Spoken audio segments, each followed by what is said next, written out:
Кайырлуу күн баршаңызга. Бүгүн курманы шоколадка орайбыз. Ден соолугуңузга пайдасы бар таттылардын бири. Каналыма тиркелип, коңгуроошаны басып коюңуздар. Эң алдымен курманы сүйөгүнөн ажыратып аламыз. Мен курманын королевский деген түрүн алдым. Жай курма алсаңыздар да болот. Өз колуңузбен татты жасаган керемет. Ортасына арахис пастасын саламын. Сосын ортасына дән саламыз. Мен дәннің миндаль мен грек жаңгагын алдым. Кай түрүн алсаңыз да болот. Эгер осы дәндер куурулган болсо, типтен керемет болот.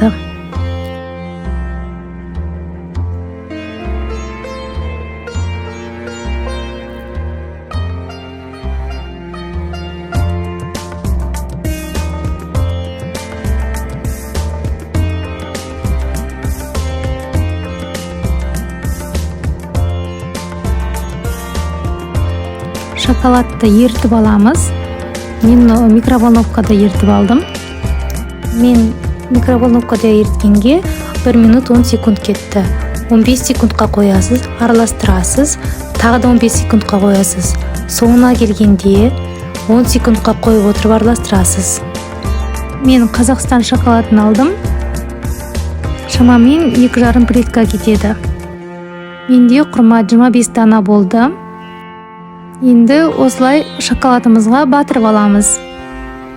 Үстіне себетін болсаңыз, шоколадқа батыра салып сепкеніңіз дұрыс, өйткені тез қатып қалады. Мен кокос стручкасын қостым.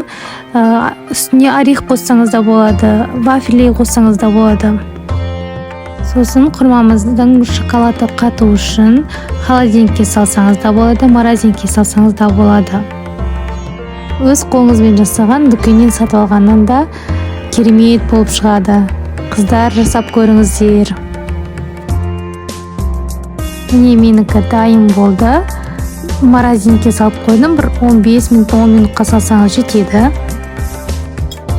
Мына жерде арахис пастасы соленый болғандықтан ауызда сондай бір күшті дәм береді.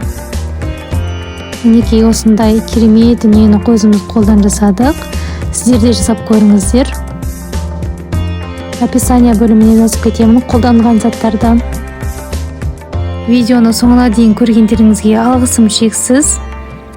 Жақындарыңызбен бөлісіп қойыңыздар. Қолдан осылай оңай жасалатынын біліп жүрсін.